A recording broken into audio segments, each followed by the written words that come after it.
8 ቢሊዮን ከተሻገረው የዓለም ሕዝብ ውስጥ 1 ቢሊዮን ሰዎች ማንነታቸውን የሚገልጽ ህጋዊ መታወቂያ እንደሌላቸው የዓለም ባንክ መረጃ ያመለክታል። ግማሽ ቢሊዮን አፍሪካውያንና 40% ኢትዮጵያውያን ማንነታቸውን የሚገልጽ ህጋዊ መታወቂያ ሰነድ እንደሌላቸውም ይነገራል። የተባበሩት መንግስታት ድርጅትም እስከ ፈረንጆቹ 2030 ባለው ጊዜ ህጋዊ መታወቂያ በዓለም አቀፍ ደረጃ ተደራሽ እንዲሆን ለማስቻል ውጥን ይዟል። በርካታ ሀገራትም ለዚሁ መፍትሄ ያሉትን የዲጂታል መታወቂያ ስርዓትን ወደ መተግበር ገብተዋል። ዲጂታል መታወቂያ ዘመናዊ ማህበረሰብ በመፍጠር ረገድ ከፍተኛ አስተዋጽኦ እንዳለው ይነገራል። ሰዎች እንደ ጤና፣ ትምህርት፣ የፋይናንስና መሰል ወሳኝ አገልግሎቶችን ደህንነቱ በተጠበቀና በተቀላጠፈ መንገድ እንዲያገኙም ያስችላል። ነገር ግን ከመረጃ ምስጢራዊነት፣ ደህንነትና ፍትሃዊ ተደራሽነት ጋር የተያያዙ ስጋቶች ግን ዛሬም አሳሳቢ ጉዳዮች ናቸው። እናም አካታችና አስተማማኝ የዲጂታል መታወቂያ ስርዓቶችን በጥንቃቄ መተግበርና ማስተዳደር አስፈላጊ ነው። እነዚህ ችግሮች በአህጉር አፍሪካ ጎልተው የሚነሱ ሲሆን እነዚህን ስጋቶች ለመቅረፍም አህጉሪቱ እንደ አይዲ ፎር አፍሪካ ያሉ ንቅናቄዎችን ጀምራለች። የ2025ቱ አይዲ ፎር አፍሪካ ጉባኤም በኢትዮጵያ አስተናጋጅነት ከግንቦት 12 እስከ 15 ሲካሄድ የሰነበተ ሲሆን ባለድርሻ አካላትን በማሰባሰብ የእውቀት ልውውጥ የተደረገበትና ወደ አካታች ዲጂታል የማንነት ስርዓት የሚደረገውን ጉዞ ወደ ቀጣዩ ምዕራፍ ለማሸጋገር የሚያስችል ሆኗል። ኢትዮጵያም የዲጂታል ኢትዮጵያ 2025 ስትራቴጂ አካል አድርጋ በጀመረችው የፋይዳ ዲጂታል መታወቂያ ፕሮግራም በቀጣይ ጥቂት ዓመታት እስከ 90 ሚሊዮን ለሚደርሱ ዜጎቿ ዲጂታል መታወቂያ ለመስጠት አቅዳለች። በእስካሁኑ ትግበራም ከ15 ሚሊዮን በላይ ኢትዮጵያውያን በስርዓቱ ተካተዋል። ጤና ይስጥልኝ ክቡራትና ክቡራን ውድ ተመልካዮቻችን፣ ዳጉ የቀጥታ ስርጭት የውይይት ፕሮግራማችን የዛሬው አሁን ተጀምሯል። ቀደም ብዬ መግቢያ ላይ እንዳነሳሁት ዛሬ አይዲ ፎር አፍሪካ ጉባኤ እዚህ አዲስ አበባ ላይ ሰሞኑን ሲካሄድ ቆይቷል። ዛሬ ማጠናቀቂያ ዕለት ላይ ነው የምንገኘው። ከዚህ ጋር በተገናኙ ጉዳዮች እንዲሁም የዲጂታል መታወቂያ ትግበራ ወይም የፋይዳ ትግበራ በኢትዮጵያ በምን ሁኔታ ላይ ይገኛል በሚሉ ጉዳዮች ላይ ውይይቶችን እያደረገን ቆይታ እናደርጋለን። በስቱዲዮ ስልክ መስመራችን እናንተም እየደወላችሁ ሀሳብ፣ አስተያየት፣ ጥያቄ ካላችሁ መሳተፍ ትችላላችሁ። አብራችሁን ነው።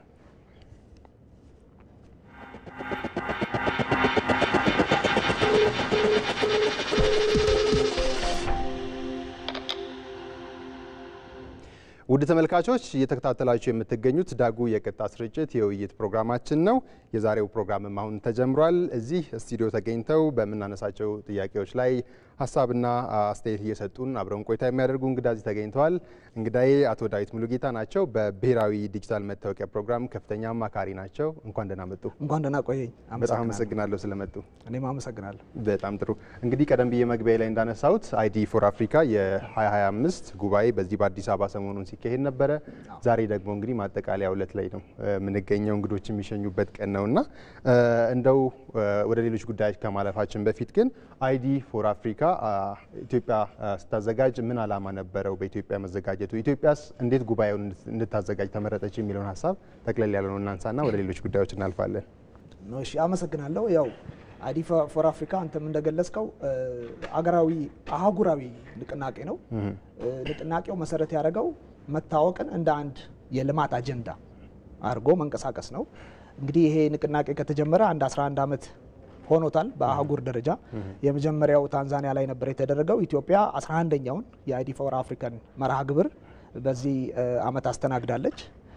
የዚህ መርሃ ግብር መነሻ ወይም ደግሞ መሪ ቃሉ አይደንቲቲ አት ስኬል ፕራዮሪታይዚንግ ኢምፓክት ኤንድ ዩዝ ማለት መታወቅ ብቻ ሳይሆን መታወቂያን መሰረት ያደረጉ አገልግሎቶች በስፋት የሚሰጡበትና ጥቅሙን በደንብ ለህብረተሰቡ የምናስፋፋበት የሚል ባነር ይዞ ነው የተነሳው። ቢኮዝ ትንሽ ካሰብከው እንቅስቃሴው ሲጀመር በተለይ ዲጂታል አይዲ የሚለው ኮንሴፕት በዚህ 10 ዓመት ውስጥ ለብዙ መንግስታትና አፍሪካ ውስጥ ያሉ መንግስታትና ተቋማት አዲስ ነበር። ለህብረተሰቡም ቢሆን መታወቂያ እኛ እንደምናውቀው አንድ መኖሪያ አካባቢ ሄደ መኖሪያነትህን የሚያረጋግጥ ነው።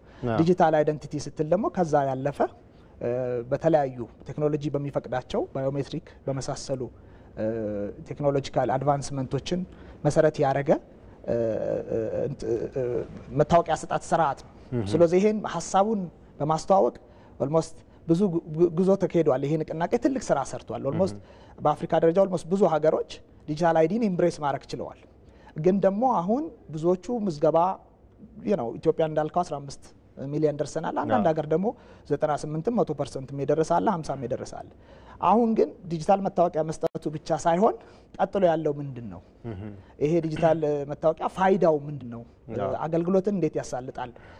ይሄ አብዛኛው መታወቂያ የሌለውን 40%ን የኢትዮጵያ ሕዝብ ከዛ ከድህነት እንዴት ያወጣል? አገልግሎት እንዴት ይሰጣቸዋል? አገልግሎት ተቋማት ይህንን መታወቂያ ወስደው እንዴት በእነሱና በህብረተሰቡ መካከል ትራስት ብሪጅ የምንለው ወይም ደግሞ እምነት መዘርጋት ይችላል፣ ከዛ ደግሞ አገልግሎቱን መስጠት ይችላል የሚለውን አንድ አድቫንስ ማድረግ የሚችልበት ትልቅ መርሃ ግብር ነው። ኢትዮጵያም በጣም እድለኛ ናት። ምክንያቱም ከዚህ ቀደም የነበረውን ጉዞ ይዛ አሁን ደግሞ እስቲ የሚቀጥለው ምን ይመስላል የሚለውን ማሳየት የቻለችበትና ኦልሞስት 2000 በላይ ተሳታፊዎች የተገኙበት ትልቅ ንቅናቄ መድረክም ነበር። ያው እንደምታውቀው የዚህ ዓመት መርሃ ግብር ስፔሻል የሚያደርገው ሄድ ኦፍ ስቴት ክቡር ጠቅላይ ሚኒስትሩ ተገኝተው መክፈቻ ያደረጉበትና ዩኒክ የሆነ መርሃ ግብር ነበር ማለት ይቻላል። በጣም ጥሩ። እንደውም አሁን ካነሱት ሀሳብ ጋር ተያይዞ ጠቅላይ ሚኒስትር ዶክተር አብይ አህመድም እንግዲህ በጉባኤው መክፈቻ ላይ ተገኝተው ንግግር አድርገው ነበረ። ያዘጋጀነው አንድ አጠር ያለ መልእክትም አለ እሳቸው በዛ ያስተላለፉ። እሱን ተከታትለን ለውይይታችንም መነሻ እንዲሆነን እሱን ተከታትለን ተመልሰን እንመለሳለን። መልካም። We made a choice ዘመናዊ አሳታፊና መሰረት ያለው ዲጂታል መታወቂያ ስርዓት ለመዘርጋት ምርጫችን አድርገን በስፋት ሰርተናል። ይህም ለሁሉም ነዋሪ በቦታ በትላንት ማህደርና ማንነት ላይ ሳይወሰን ተደራሽ ለማድረግ አልሟል። ስርዓቱንም ፋይዳ ብለነዋል። ፋይዳ ካርድ ብቻ አይደለም፣ ይልቁንም ልዩ የሆነ አሃዛዊ መረጃን የያዘ የአንድን ሰው ግላዊነት በመጠበቅ ማንነትን የሚያረጋግጥ ነው። በይፋ ከጀመርን በኋላ 15 ሚሊዮን ዜጎች በዚህ ስርዓት ውስጥ ማካተት ተችሏል። ነገር ግን ዓላማችን ሁሉም ዜጎች የሚታወቁበት ስርዓት መገንባት ነው። እንግዲህ ቀደም ብለን እንተከታተልነው ጠቅላይ ሚኒስትር ዶክተር አብይ አህመድ በመክፈቻው ላይ እንዳነሱት እንግዲህ ኢትዮጵያ ወደ ዲጂታል አይዲ ሲስተም እንደገባች ፋይዳ የሚል ስያሜም እንደሰጠችውና ይህም እንግዲህ ከካርድ ብቻነት የዘለለና አገልግሎቱ ፋይዳው በጣም እንደ ስሙ እንግዲህ ፋይዳው በጣም የጎላ መሆኑን ጭምር ያነሱበት እስካሁን ባለው የትግበራ ሂደትም 15 ሚሊዮን ያክል ዜጎች እኔም ቀደም ብዬ መግቢያ ላይ እንዳነሳሁት ወደዚህ ስርዓት መካተታቸውን ጭምር ያነሱበት ነው። በቀጣይም እንግዲህ ይሄ ወደ ከፍ ወዳለ እንግዲህ በጥቂት ዓመታት ወደ 90 ሚሊዮን አካባቢ ኢትዮጵያውያን በዚህ ስርዓት ውስጥ ይካተታሉ ተብሎ የተያዙ እቅዶች አሉ። እንግዲህ ኢትዮጵያን አነሳን እንጂ አይዲ ፎር አፍሪካ እንግዲህ አፍሪካ በአህጉር ደረጃ የሚተገበር የአፍሪካ ወደ ዲጂታል ስርዓት ውስጥ የመክተት እሳቤን የያዘ ነውና በተለይ ቀደም ብዬ መግቢያ ላይ እንዳነሳሁት ግማሽ ቢሊዮን የሚሆኑ አፍሪካውያን ዛሬም ድረስ ማንነታቸውን የሚገልጽ ህጋዊ መታወቂያ እንደሌላቸው ይነገራልና ይሄ የአይዲ ፎር አፍሪካ ፕሮግራም መጀመር አፍሪካ ወደ ዲጂታል ትራንስፎርሜሽን በመታደርገው ሂደት ውስጥ እንዴት ያለ አበርክቶ ይኖረው ይችላል? ትልቅ የሆነ ሚና ነው የሚኖረው። እንዳልኩ በመጀመሪያ ደረጃ እንደዚህ አይነት ንቅናቄ ሲጀምር መንግስታትን ያካተተ ነው። ስለዚህ በመጀመሪያ ደረጃ ትኩረቱ ከተለያዩ ሀገር የሚመጡ ህግ አውጪዎች፣ ፓርላሜንቴሪያን፣ መታወቂያ የሚሰጡ ተቋማት መታወቂያ ስለ ግድ ዲጂታል ብቻም አይደለም። በመኖሪያ መታወቂያ የሚሰጡ አሉ፣ ፓስፖርት የሚሰጡ አሉ። በእኛም ሀገር መርሃ ግብር ላይ እንዳያችሁት መጀመሪያው ቀን ላይ ተገኝተው በዚህ ጉዳይ ላይ በደንብ ማብራሪያ የሰጡ ከአዲስ አበባ ከአይሲኤስም የነበሩ አጋር ከአይዲ ላይ አብረውን የሚሰሩ ተቋማት አሉ። ሶ መጀመሪያ እነዚህን ህግ አውጪዎች በማምጣት እና ፖሊሲ ማነቆች ካሉ ምክንያቱም አብዛኛው ህብረተሰብ ቅድም እንዳልነው መታወቂያ ባለመኖሩ ምክንያት ከኢኮኖሚው ላይ ያለው ተሳትፎ በጣም ይገደባል። ሁማኒቴሪያን ቤዚክ ሁማኒቴሪያን አገልግሎት ማግኘት አይችልም። ባንክ ሄዶ ባንክ መክፈት አይችልም። ከዛም ያለፉ ደግሞ ከመንግስት ጋር የሚሰጡ አገልግሎት ጠቅላላ ተደራሽነቱን ይገድበዋል። ሶ ይሄ ብቻ ሳይሆን ያው ማንነት መብት ነው።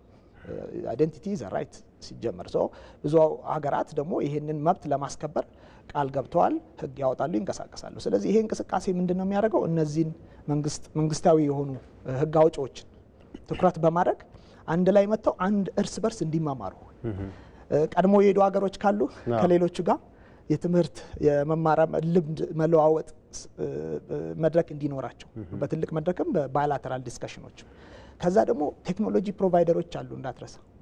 ቴክኖሎጂ ስለ ቴክኖሎጂን ይሄንን ማሳለጥ ቴክኖሎጂ ብዙ ጊዜ እንደዚህ አይነት ለውጦችን ያሳልጣል ያስኬዳል። እነዚህ ቴክኖሎጂ ፕሮቫይደሮች ደግሞ ሲመጡ ሃርድዌር ሶፍትዌር ይሄንን ባጭር ጊዜ ሰዎችን ተደራሽ የሚያደርግ ሴኩሪቲን አሹር የሚያደርግ እንዲህ አይነት የተለያዩ ቴክኖሎጂዎችም ይዘው ይመጣሉ።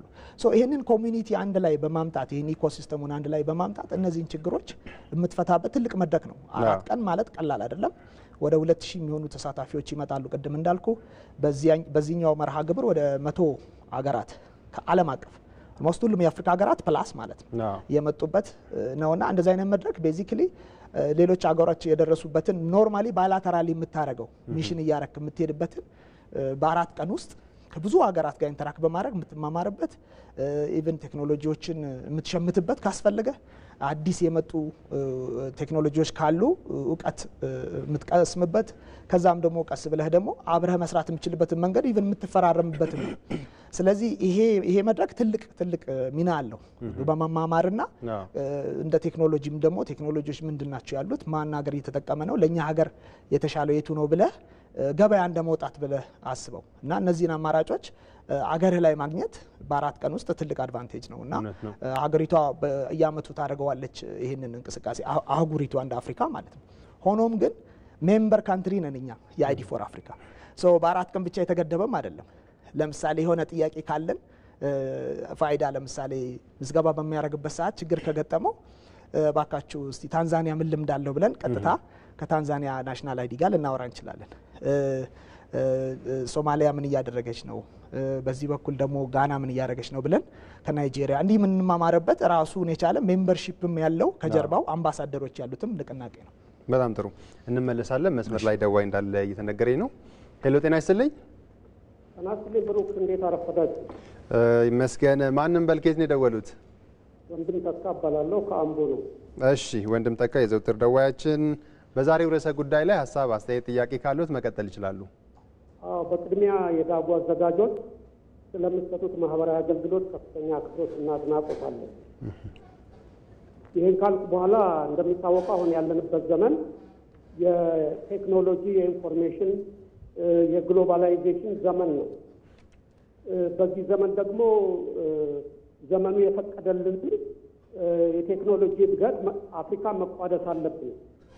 አፍሪካ በተለያዩ ነገሮች ወደ ኋላ የቀረን ብንሆንም ግን ከቀረው ዓለም ጋር እኩል ለመራመድ የምንችለውን ጥረት ማድረግ አለብን። በዚህ ረገድ እንግዲህ አይዲ እንደሚታወቀው የዜጎች መብት ይመስለኛል፣ በህገ መንግስትም የተቀመጠ መብት ነው እና ይህንን አሰራር አንድ ወጥ ለማድረግ ዲጂታላይዝ ማድረጉ በጣም ጠቃሚ ነው። ለብዙ ነገር ነው የሚረዳው። ለምሳሌ የተለያዩ መታወቂያዎች ተጠቅሞ ቺፕ ማድረግ አለ፣ ወንጀል መስራት አለ፣ በሽያጭ በግዢ በብዙ ነገሮች ላይ ብዙ መምታታቶች እንዳሉ ይታወቃል እና ያንን ሁሉ ሊያስወግድልን የሚችል አሰራር ነው ብዬ አስባለሁ። ስለዚህ ኢትዮጵያም ውስጥ የተደረገው እርምጃ ከፍተኛ ነው ብዬ አስባለሁ።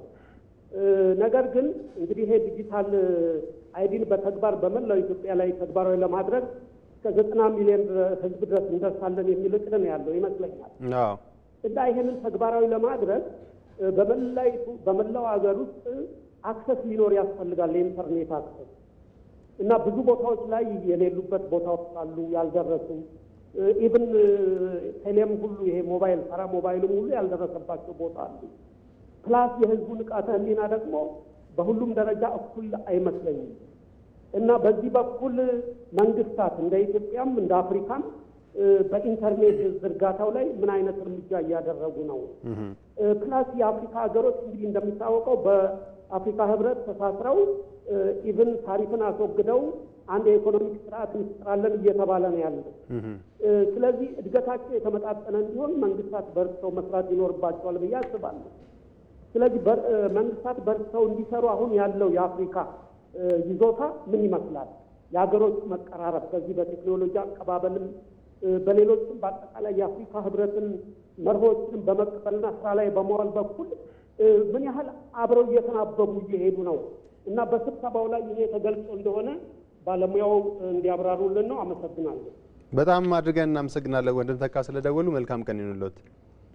እሺ ደዋያችን ያነሷቸው ሀሳቦች አሉ፣ በኋላ ላይ መለስ ብለን እንመለከታቸዋለን። ቀደም ብለን ግን እርሶ ሲያነሱ የነበረው ሀሳብ በተለይ ከዚህ ከቴክኖሎጂ ጋር የቴክኖሎጂ ኩባንያዎች ጭምር ከተለያዩ ሀገራት የተሳተፉበት ጉባኤ እንደነበር ጭምር አንስተዋልና ያው ዲጂታል አይዲ የእርሶ ተቋምም እንግዲህ አዲስ ያስጀመረው ነገር አለ መሰለኝ ፋይዳ ፓስ የሚባለውና እስቲ ከቴክኖሎጂ ጋር በተለይ እዚህ ጉባኤ ላይ ከዓለም አቀፍ የቴክኖሎጂ ኩባንያዎችም እንዲሁም ከሀገር ውስጥ የቀረቡ የቴክኖሎጂ ውጤቶች ምን ነበሩ የሚለው እንመልከት እስቲ። መልካም ያው ትኩረቱን ወደ ኢትዮጵያ ላምጣውና አንዱ የዚህ መርሃ ግብር ለየት የሚያደርገው ነገር የፋይዳ ፓስ የሚል የዲጂታል ዋሌት በዲጂታል ብሔራዊ መታወቂያ ይፋ ተደርጓል።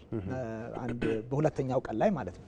እንግዲህ ቅድም እንዳልኩት መታወቂያ መስጠት ብቻ ሳይሆን ዲጂታል ትልቁ ጥቅሙ የሚኖረው ያን ዲጂታል መታወቂያ ጥቅም ላይ እንዲውል ማድረግ ነው። ህብረተሰቡ ህይወቱ ቀሎለት አገልግሎት በቀላሉ አግኝቶ አገልግሎት ሰጪው አጭበርባሪውን በትክክል ከሚገለገለው ለይቶ በትክክል ተገልጋዩ ደግሞ አገልግሎት በጊዜ ማግኘትና በጥራት ባለው መልኩ ማግኘት የሚችልበትን ማሳለጥ ነው።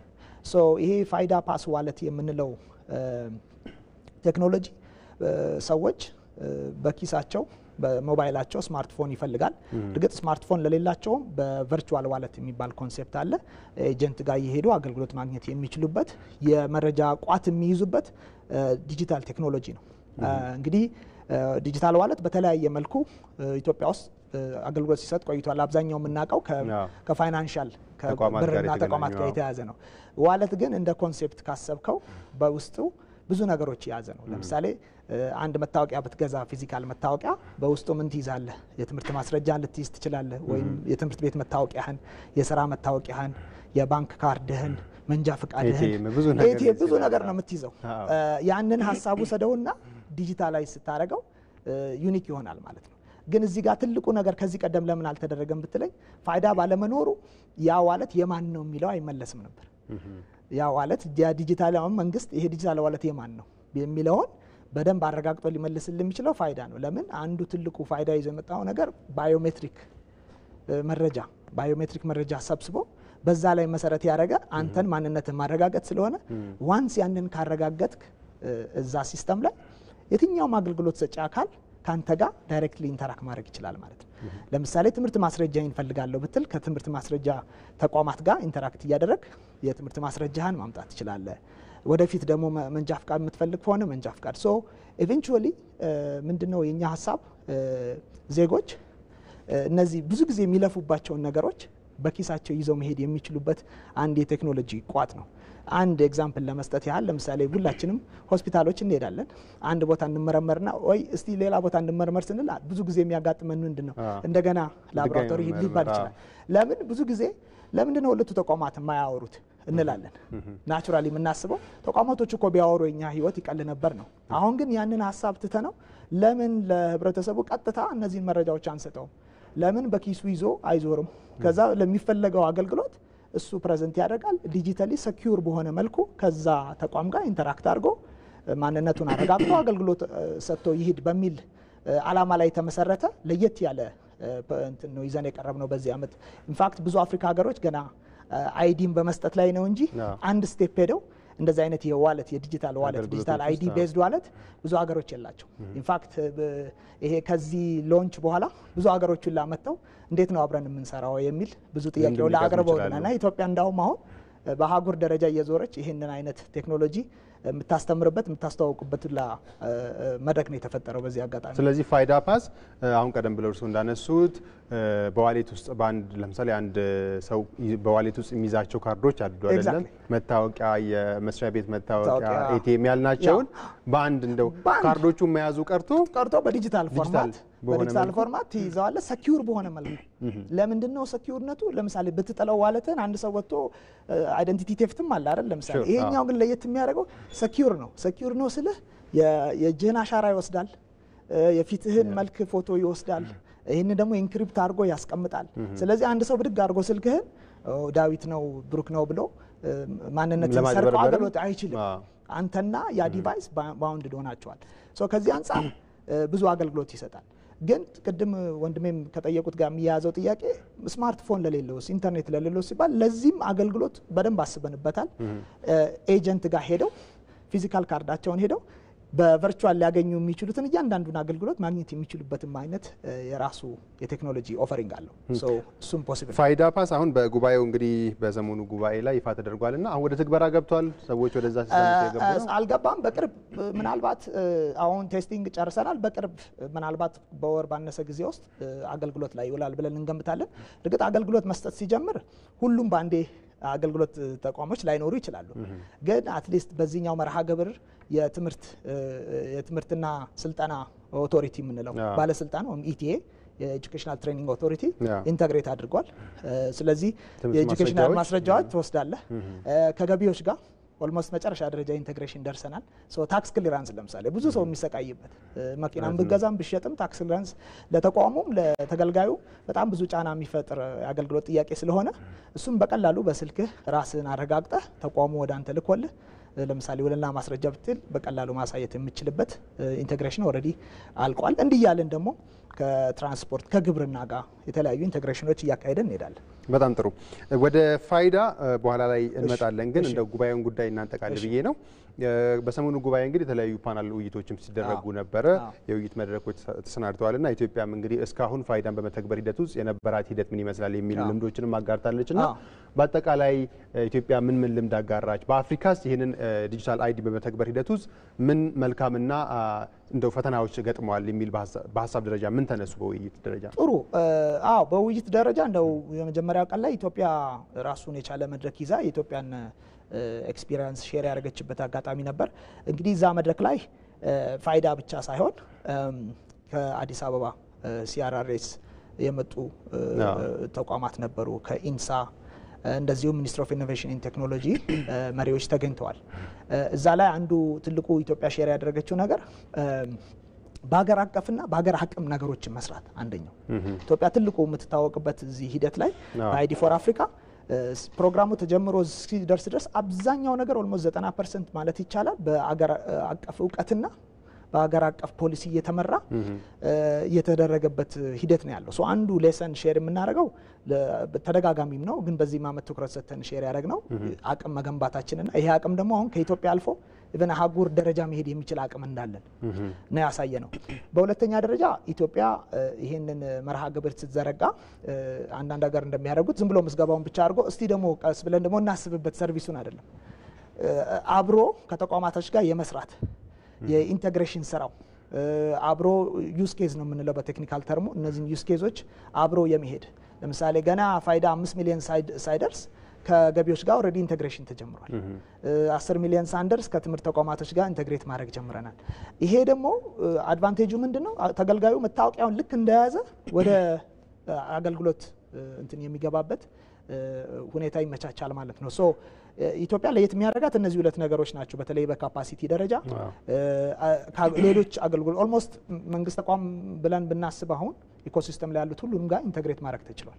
ሶ ሁለቱ ዩኒክ ናቸው። አንዳንድ ሀገር 90 ሚሊዮን ይመዘግብና ቆይ ደግሞ አሁን እንደ ፊሊፒንስ አይነት ሀገር አለ ከመዘገበ በኋላ እስቲ ደግሞ አሁን ዩዝ ኬዞቹ እናስብ ይላል። ይሄ ደግሞ ብዙ ጊዜ ችግር ያመጣል። ለምን ህብረተሰቡ መታወቂያውን ይዞ ምን ላድርግበት ነው መጀመሪያ የሚለው። ካልመለስክለት እየሰጠኸው ለምን አገልግሎት እንደሚውል ብዙ ጊዜ ትራስቱንም ክሬዲቢሊቲንም እያጣ የሚመጣበት። ስለዚህ ምዝገባውንና ወደ አገልግሎትም አንድ ላይ የማስኬድ ይሄ ደግሞ ያፋጥነዋል፣ ያሳልጠዋል። ስለዚህ ነው 15 ሚሊዮን ከባድ ሊሆን ይችላል፣ የሚቀጥለው ግን 80 ሚሊዮንም 75 ሚሊዮን ቀላል ይሆናል ብለን የምንገምተው ለዚህ ነው። ለምን አሁን ሁሉ ተገልጋዮች አውቀውታል፣ ሁሉ ባንልም በአብዛኛው አገልግሎት ሰጪዎች አውቀውታል። በክልል ደረጃ እየተዋወቀ ነው። ስለዚህ በቀጣይ ይሄ ይሄዳል ብለን እንገምታለን። ሶ ይሄ ትልቁ ሌሰን ነበር ሼር ያደረግነው ከሌሎች ሀገሮች ጋር። እንደ አህጉሪቱ ውስጥ ምናልባት ይሄንን ስርዓት በመተግበር ሂደት ውስጥ እንግዲህ አፍሪካዊ ነው ወይም ደግሞ አህጉራዊ ፕሮጀክት ከመሆኑ ጋር ተያይዞ በመተግበር ሂደት ውስጥ የነበሩ ምናልባት ሌሎች ሀገራት እንደ ፈተናም እንደ ችግርም ያነሷቸው ሀሳቦች አሉ? አዎ እንግዲህ ያው አብዛኛው ዲጂታል አይዲ ኤፈርት ነው። ስለዚህ ተደጋጋሚ አሁን ዲስከሽን ላይ የተነሱ ነገሮች በተለይ ገጠር አካባቢ ሰዎችን እንዴት ነው ተደራሽ የምናደርገው፣ ቴክኖሎጂ አቅርቦት የሚሰጡ ተቋማት ማለት ይሄ ቅድም ያልኩ የሀገር ዳታ ሶቨርኒቲ የመሳሰሉ ጉዳዮች አሉና እሱ እንዳለ ሆኖ ግን እንዴት ደግሞ ቴክኖሎጂውንም ደግሞ እንጠቀማለን ነው። ለምሳሌ በቴክኒካል ተርሙ ቬንደር ሎኪን ይባላል። ይሄ አገልግሎት የሚሰጡ ቴክኖሎጂ ፕሮቫይደሮች አንዳንዴ እንትን ኮንትራት ይወስዱና ሙሉ ቋቱን የሚወስድብህ ሁኔታ አለና እንዴት ነው ባላንስ የምታደርገው? ይሄንን ኢንተሌክቹዋል ፕሮፐርቲውን አንተ ይዘህ ግን ደግሞ አንድ ቴክኖሎጂ ፕሮቫይደር ከሌላ ሀገር መጥቶ በኋላ ያን ኢንተሌክቹዋል ፕሮፐርቲን ይዞ በማይሄድበት ሁኔታ አገር አቀፍ ኤግዛክትሊ የደህንነት ጉዳይ ካፓሲቲን አብሮ የማሳደግ የተደጋጋሚ የሚነሳው ይሄ ነው። አገር አቀፍ ካፓሲቲ እንዴት እናሳድግ? በዚህ በአንድ መልኩ ብዙ ቅድም እንዳልከው ቢሊዮኖች መታወቂያ የላቸውም፣ ቶሎ ተደራሽነት ማድረግ አለብህ። በሌላ እና ቴክኖሎጂ ይረዳሃል፣ ምንም ጥርጥር የለውም። ግን እንዴት ደግሞ ይህን ስታረገው ፕራይቬሲን ባማከለ መልኩ ዳታ ፕሮቴክሽንን ባማከለ መልኩ እንዴት ታደርገዋለህ? ቬንደር ሎኪን የምንለው ወይም ደግሞ አንድ አገልግሎት ሰጪ ሙሉ በሙሉ ቆልፎበት ሲስተሙን ተጠቃሚነትን የሚገታበት ሁኔታ ሳይኖር የምታደርግበት መንገድ፣ ኦፕን ሶርስ ሲስተሞችን የምትጠቀምበት ብዙ ወጪ ሳታወጣ እነዚህ የምትጠቀምበት የመሳሰሉ ብዙ ዲስከሽኖች ነበሩ ሲካሄዱ የነበሩት። በጣም ጥሩ። በቀጣይ ደግሞ እስቲ ጠቅላይ ሚኒስትር ዶክተር አብይ አህመድ በዚሁ ጉባኤ ላይ ያነሱት ሌላ ሀሳብ ነበር። እሱን ደግሞ ተከታትለን ለውይይታችን መነሻ እንዲሆን እሱን ተከታትለን ተመልሰን እንገናኛለን። ክቡራን ተመልካቾች አብራናችሁ The true value of digital identity lies እውነተኛ ዲጂታል መታወቂያ ስርዓት በጥቅሙ ላይ የተመሰረተ ነው። ለዚህም ነው የነደፍነው ስትራቴጂ ከዚህ የዘለለ መሆን የሚገባው። ይህም ፋይዳን ከቁልፍ ዘርፎች ጋር ለምሳሌ እንደ ፋይናንስ፣ ጤና፣ ትምህርት፣ ቴሌኮሙኒኬሽን፣ የህዝብ አገልጋይ ተቋማት ጋር ማስተሳሰር ይጠይቃል። ይህም ስርዓት አንድ ዜጋ ሊያገኛቸው የሚችሉ አገልግሎቶች በማንነቱ ብቻ እንዲያገኝ ይረዳዋል። ይህንንም ጥቅም በአንዱ ሴክተር እንደ ምሳሌ በፋይናንስ ዘርፉ ብቻ ዲጂታል ግብይት ከ12.5 ትሪሊዮን በላይ መዘዋወሩን ማየት ችለናል። Looking ahead, FIDA will enable Ethiopia ወደፊት ስንመለከት የፋይዳ ዲጂታል መታወቂያ በአፍሪካ በፍጥነት እያደገ በመጣው የዲጂታል ኢኮኖሚ ተሳታፊ እንድትሆን ከማድረግ በዘለለም በአፍሪካ አህጉራዊ ነፃ ንግድ ቀጠና ላይም የራሷን አሻራ እንድታሳርፍ የማድረግ አቅምንም ይፈጥራል። የዲጂታል ማንነት አስተዳደር የአገልግሎት አሰጣጥን መሰል ህዝባዊ አገልግሎቶችን ማሻሻል ይችላል። ነገር ግን መንግስት ብቻውን ይህን ነገር ሊያደርገው አይችልም። ስለዚህ የግሉ ዘርፍና ዓለም አቀፍ አጋሮች ከዚህ አንጻር አብራችሁን እንድትሰሩ ጥሪ አቀርባለሁ። መልካም። እንግዲህ ቀደም ብለን እንደተከታተልነው ጠቅላይ ሚኒስትር ዶክተር አብይ አህመድ ብዙ ሀሳቦችን አንስተዋል። አንድ መጀመሪያ ላይ ያነሱት በተለይ ከተቋማት አገልግሎት ጋር ዲጂታል ፋይዳ መታወቂያን የማስተሳሰሩ ጉዳይ ነውና እስካሁን ባለው እንግዲህ 15 ሚሊዮን ሰዎች በዚህ ስርዓት ውስጥ ተካተዋል ብለናል። ቀደም ብለንም እያነሳ የነበረው ከመመዝገቡ ብቻ ሳይሆን ወደ አገልግሎቶች ጋር ማስተሳሰሩ ደግሞ ወሳኙ ጉዳይ ከመሆኑ ጋር ተያይዞ በስካሁኑ ትግበራ ሂደት ከአገልግሎቶች ጋር ከተለያዩ የመንግስት ተቋማትም ሆነ ከሌሎች ተቋማት አገልግሎቶች ጋር የማስተሳሰሩ ነገር ምን ያክል ተሄዶበታል? ጥሩ ጥያቄም ነው። ጥሩም ነጥብ ነው። ቅድም እንዳልኩ መንፈሱም የዚህ ጉባኤ የዚህ ዓመት በጣም ይቅርታ አቶ ዳዊት ስልክ እንዳለ ስለተነገረኝ እኛን ሀሳብ እንመለስባታለን። ሄሎ ጤና ይስጥልኝ። ጤና ይስጥልኝ። ማንም በልኬስ ነው የሚደውሉት? አየለ ነኝ ከካፋ ቦንጋ። እሺ አቶ አየለ ሀሳብ፣ አስተያየት፣ ጥያቄ በዛሬው የውይይት ርዕስ ላይ ካሉት መቀጠል ይችላሉ። እሺ አይዲ መታወቂያ ለማውጣት ከ5 ዓመት ጀምሮ ይላል። እሺ ይቀጥሉ፣ ይሰማል። ለዚህ አሁን 5 ዓመት በላይ ልጆች መታወቂያ የቀበሌ የላቸውም። አቶ አየለ አጠገቦት ቴሌቪዥን ካለ ይዝጉትና ለመደማመጥ እንዲመቸን ይዝጉት እና ይቀጥሉ ሀሳቦትን። እና ከ5 ዓመት ጀምሮ ያሉ ልጆች መታወቂያ የላቸውም። የቀበሌ መታወቂያ ማለት ፈልገው ነው? አዎ። እና ሌላው ደግሞ መመዝገባቸው በሜሴጅ የሚመጣው በስልክ ነው። ህፃናቱ ስልክ አይይዙም።